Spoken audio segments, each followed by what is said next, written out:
Welcome to this channel. Progressive Patterns is all about the journey of personal growth and discovering your next step toward meaningful progress. Here you'll find valuable insights and practical tools to help you take that step confidently, empowering you to move forward and make a real difference, both for yourself and for those around you. So, don't forget to hit that subscribe button and tune into the podcast. Welcome to the deep dive. Today, we're diving into the world of organizational psychology, going a little deeper than the usual headlines. Okay. We received a blog post from one of our listeners. Right. It's by Elko Stellman. Mm-hmm. Now, he's a team leader at a Dutch grid operator. Okay. But, and this is where it gets interesting, he also has a background in psychology. So we're going to take a deep dive into his perspective on something called the drama triangle. Okay. Specifically, the role of the accuser. It's really interesting, isn't it? I mean, how something from psychology, like you said, applies to something as complex as a power grid. It really makes you think about like the human element in all of this. It really does. So for our listeners who might not be familiar with this drama triangle, could you give us like a quick overview of what it's all about? Sure. So the drama triangle, basically, it's a model that describes how people kind of take on different roles in conflict. So you have the victim, right? You have the rescuer, and then, of course, you have the accuser, which is what we're focusing on today. And, what I find interesting is that Stellman himself admits that he's played the accuser sometimes, which I think makes his insights all the more valuable. I see what you mean. Okay, so let's talk about that accuser role. Stellman uses some pretty strong imagery to describe them. Like, he talks about pointing fingers, acting as judge and jury. It makes you think that you wouldn't really want to run into this person at the coffee machine, Yeah, he definitely doesn't sugarcoat it, that's for sure. And it's really easy to see how, that kind of behavior could make a workplace, well, a little uncomfortable for everyone. But I think what's really important here is to try and understand why someone would fall into that role in the first place. Stellman suggests that there can actually be some perceived benefits, at least in the accuser's mind, to being the accuser. Benefits? Really? That's kind of a surprising angle. What do you think he means by that? Well, when you think about it, when you're the one, like, pointing at everyone else's flaws, yeah, you kind of position yourself as the one who's got it all figured out, right? It can give you a sense of power, maybe even superiority, at least that's how the accuser might feel. And it can also be a way of masking your own vulnerabilities by projecting them onto others. So it's almost like a defense mechanism. Like you're so busy pointing out the speck in your neighbor's eye that you don't have to deal with the log in your own. Is that what you mean? Exactly. But as you can imagine, this approach, well, it doesn't exactly lead to healthy relationships. I mean, it can lead to resentment, negativity, just a whole lot of unnecessary drama.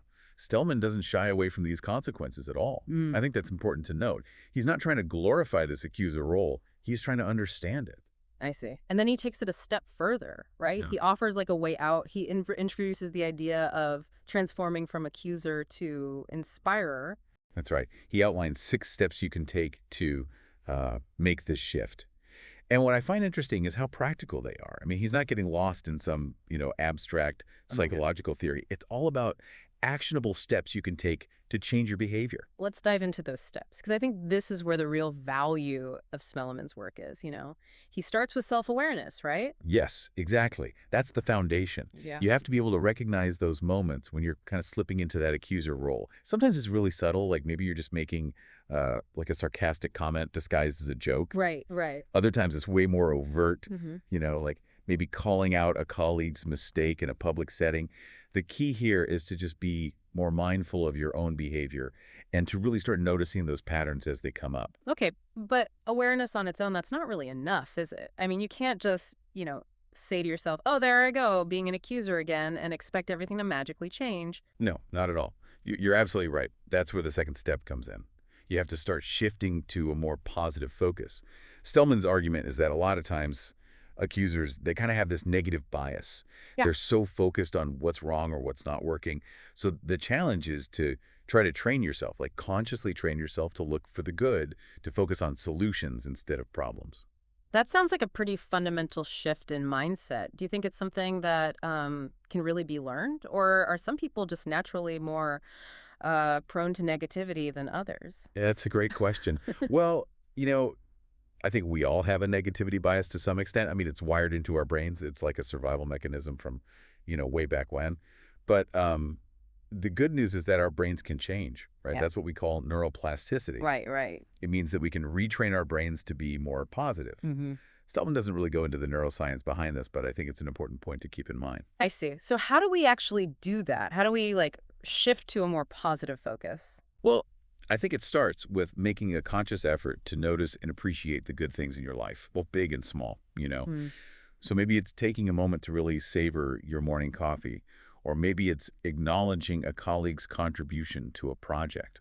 It's about practicing gratitude, you know, looking for those silver linings and trying to focus on what you can control, not what you can't. I like that. It's about taking control of your own thoughts and emotions, right? Instead of letting negativity dictate your whole experience.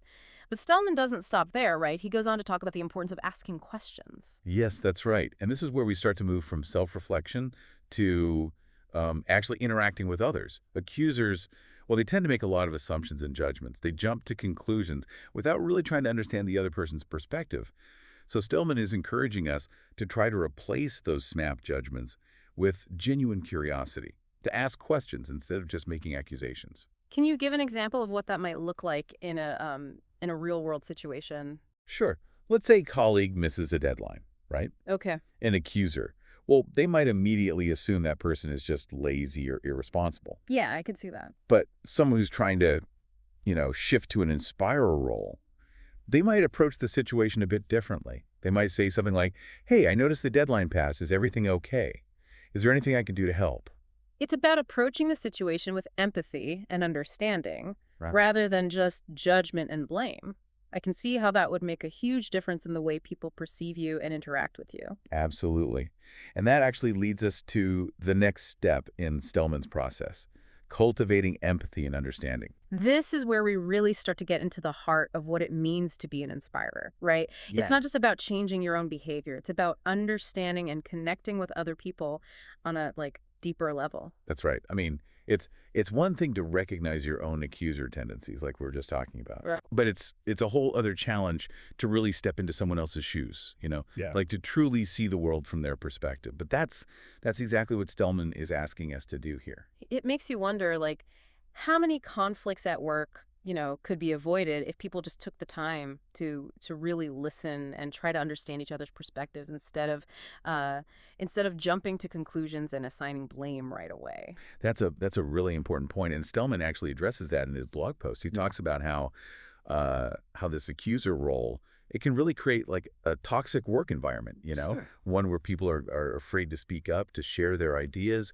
or even to take risks because they're so worried about being judged or criticized. It creates this culture of fear, doesn't it, where people are more concerned with protecting themselves than with actually collaborating and innovating. But if we can shift to more of an empathetic approach, like Stellman is suggesting, it seems like the potential benefits are huge, both for individuals and for organizations as a whole. Absolutely. When people feel safe and supported at work, they're much more likely to be, engaged and productive and creative. And that just translates into a more successful and fulfilling work experience for everyone involved. So how do we actually cultivate this empathy? Stellman uses that phrase, walking in another person's shoes, but that can feel pretty abstract sometimes, Do you have any practical tips for our listeners on how to actually put that into practice? Sure. I mean, one simple but powerful technique is active listening. When someone's talking to you, really focus on what they're saying, both verbally and non-verbally. Try to really understand their perspective, even if you don't necessarily agree with it. Ask clarifying questions and reflect back what you're hearing, just to make sure you're understanding them correctly. So it's not just about hearing the words, it's about really trying to grasp the meaning behind them, the emotions, the motivations that are driving the other person's behavior. Exactly. It's about putting aside your own judgments and assumptions and genuinely trying to connect with that person on a human level. And the interesting thing is that when you start practicing empathy, it can actually have a ripple effect. What do you mean by that? Well, when you approach someone with empathy, they're much more likely to respond in kind. It can create this more positive and collaborative dynamic where people feel safe to be vulnerable, to share their true thoughts and feelings, and that's where the magic happens, because that's when you can start to move from accuser to inspirer.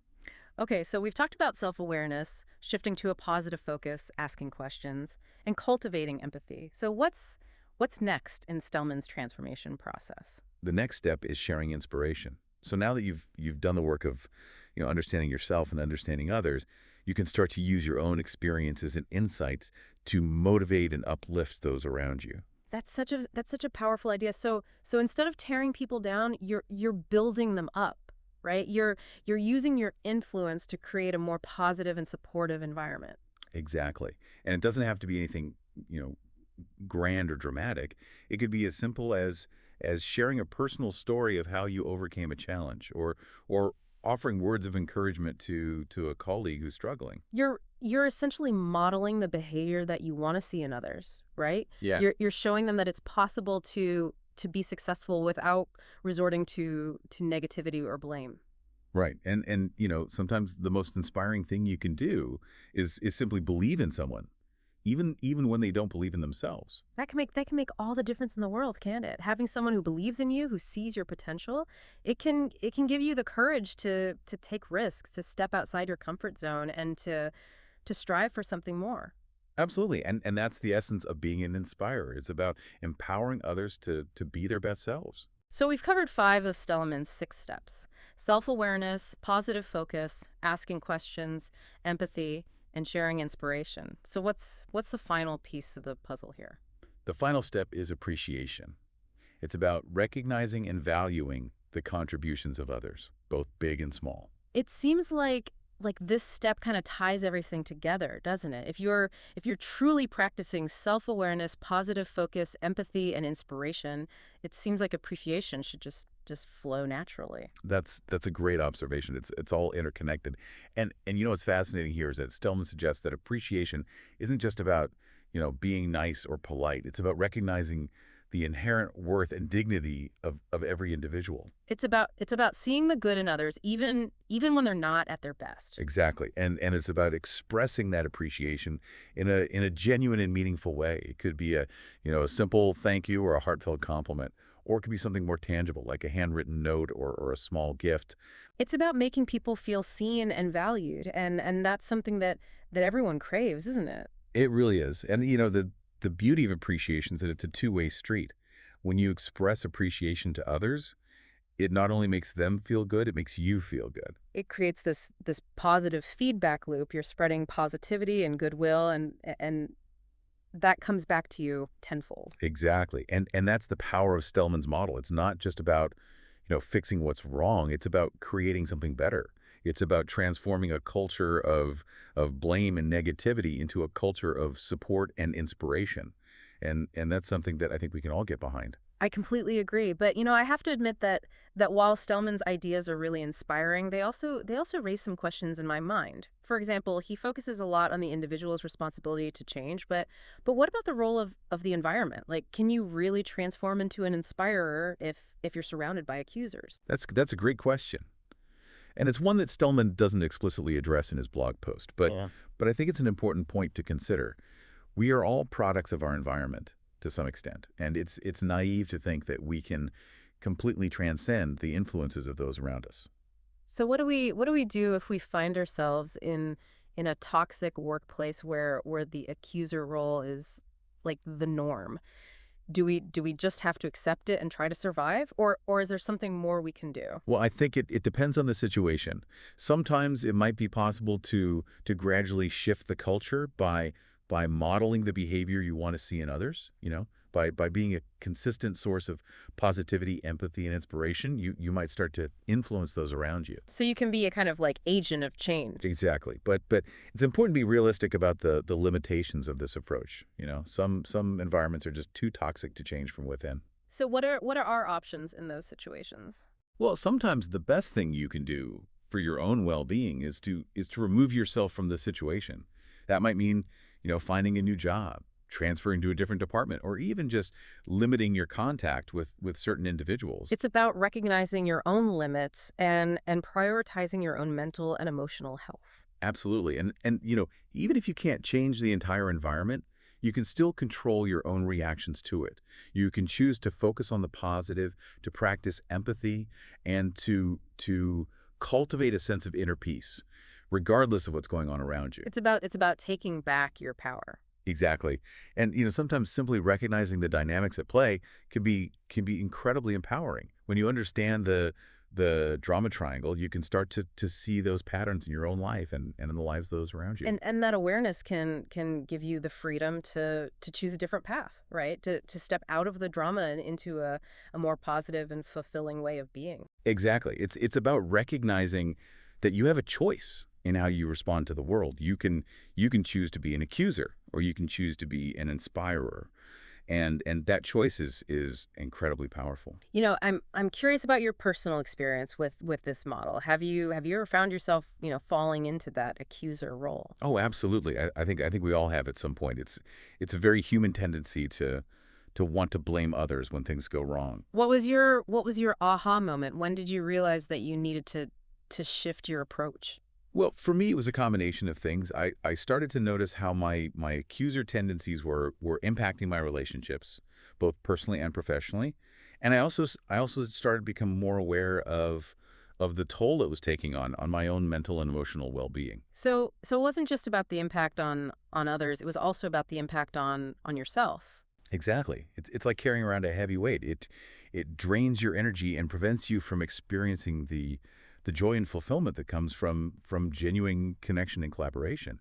And the interesting thing is that once I started to shift my mindset, I was amazed by the positive changes I saw in my own life. So you're a believer in Stellman's model. Absolutely. I've seen firsthand how powerful it can be. And I think it's a message that we all need to hear, especially in today's world where there's so much negativity and division. We need more inspirers, more people who are willing to step up and create a more positive and compassionate world. I couldn't agree more. But before we get too carried away with our utopian vision here, let's bring it back to the listener and their specific situation. You mentioned that Stellman focuses on the accuser role in this particular blog post, but he's written about the other roles in the drama triangle as well, right? He has. In fact, his blog post series explores all three roles, the victim, the rescuer, and the accuser, in detail, offering a really comprehensive understanding of how these roles interact with each other and how they can contribute to unhealthy dynamics in our relationships. So even if our listener isn't struggling with the accuser role themselves, they might still benefit from understanding the other roles. Absolutely. We all play different roles in the drama triangle at different times in our lives. And sometimes simply recognizing the patterns can be incredibly helpful in breaking free from them.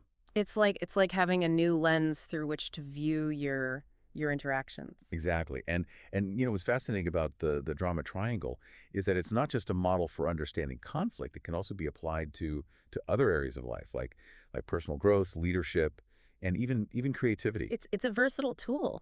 It really is. Yeah. And I think it's one that everyone should have in their toolkit. So if our listener is intrigued by Stellman's work on the accuser role, I highly encourage them to explore his blog post series on the other roles in the drama triangle as well.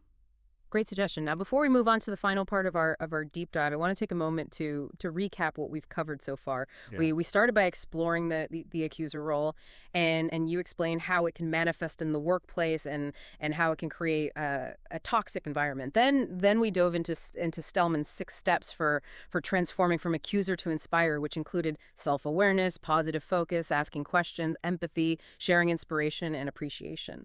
We also touched on the importance of recognizing the impact of our environment and the need to prioritize our own well-being, even in challenging situations. That's a great summary, and I think it's important to emphasize that this is just the beginning of the journey. Transforming from accuser to inspirer, it's an ongoing process, and it requires commitment and effort. Yeah. But the rewards are well worth it. Absolutely. It's about creating a more fulfilling and meaningful life, both for ourselves and for those around us. So we've been talking about, this idea of transforming from an accuser to an inspirer based on Stellman's work. Right. And you've highlighted how it can, improve our personal and professional lives, even have a ripple effect on others. But let's kind of shift gears for a second here. What if you're the one on the receiving end of an accuser's behavior? Like, how can this model help in that situation? It feels kind of one-sided if it's all about the accuser changing, right? Yeah, that's a really good point. I mean, it's easy to focus on the accuser as like the problem, but the other people involved, well, they're not just, passive bystanders. The model itself shows how these roles can become kind of like a toxic dance. What's interesting is that Stellman's work kind of indirectly gives us some clues for how to disrupt that dance, even if the accuser isn't consciously trying to change. So what are some strategies that someone could use if they're, dealing with an accuser at work, for example? Well, first, I think it's important to remember that an accuser is often operating from a place of insecurity. They might be projecting their own fears and anxieties onto you. Recognizing this can really help you detach emotionally from their accusations and avoid taking them, personally. It's like that saying, hurt people hurt people. Right. It doesn't excuse their behavior, but it helps to understand where it's coming from. Exactly. And second, instead of getting, defensive or trying to argue with an accuser, which can often just escalate the situation, try try using some of the techniques that we discussed earlier for shifting to an inspirer role. So even though you're not the one being the accuser, you can still use those steps, like asking questions and practicing empathy. Exactly. You can try asking clarifying questions to really understand their perspective, which might help them see the situation in a new light. You can also try expressing appreciation for their efforts, even if you don't necessarily agree with their approach. Yeah. Sometimes a little bit of kindness can go a long way in disarming an accuser. It's like you're breaking the pattern of the drama triangle by refusing to play the role that they're trying to assign you. So instead of being a victim, you're choosing to be an inspirer, even in the face of negativity. Exactly. Now, it's important to note that these strategies won't always work. Some accusers are so entrenched in their patterns that they're resistant to change. And in those cases, it might be necessary to set boundaries to protect yourself from their negativity or even to remove yourself from the situation entirely. It's about recognizing that you have a choice in how you respond. You don't have to be a victim of someone else's behavior. Absolutely. Yeah. Now, going back to Stillman's blog, there's one point he makes that I think is worth emphasizing here.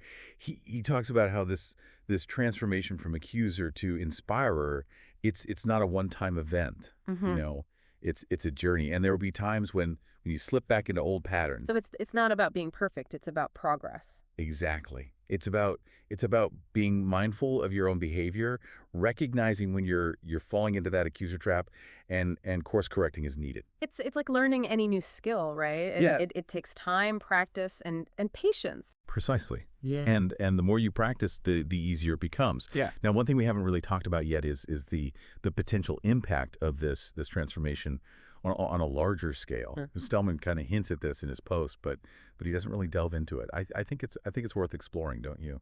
Absolutely. I mean, if we can encourage more individuals to make that shift from accuser to inspirer, could that have like a ripple effect on our workplaces, our communities, even society as a whole? Think about it. Right. Imagine a world where people were more focused on understanding each other than on blaming each other. A world where leaders inspired rather than intimidated. A world where collaboration and creativity flourished because people felt safe to share their ideas without fear of judgment. It's a beautiful vision, Yeah. but how do we get there? It feels kind of overwhelming to think about changing the world, especially when we're all just, struggling with our own personal challenges. You're right. It can feel daunting, but I think it starts with each of us taking responsibility for our own behavior and making a conscious effort to be more inspiring in our daily lives. So even small changes can make a difference. Absolutely. Every act of kindness, every word of encouragement, every effort to understand someone else's perspective can create a ripple effect. And the more ripples we create, the more likely we are to see a positive shift in the world around us. So to wrap things up, what is the one key takeaway you want our listener to walk away with from this deep dive? I'd say it's this. We all have the capacity to be both accusers and Yeah. inspirers. The choice is ours. By by understanding the dynamics of the drama triangle and by practicing the steps that Stellman outlines, we can move away from blame and negativity and toward a more positive and fulfilling way of being. Yeah. And who knows, maybe we can even inspire others to do the same. It's an exciting thought, isn't it? The power to change the world one interaction at a time. And with that, we'll wrap up this deep dive. Be sure to check back for more insightful explorations of the topics you care about most. Until next time. Your support helps this podcast grow and keeps us motivated to bring you meaningful conversations. If you enjoyed the episode, don't forget to leave a review, share it with a friend, or give us a thumbs up. Thanks for being part of our journey, and we'll see you next time.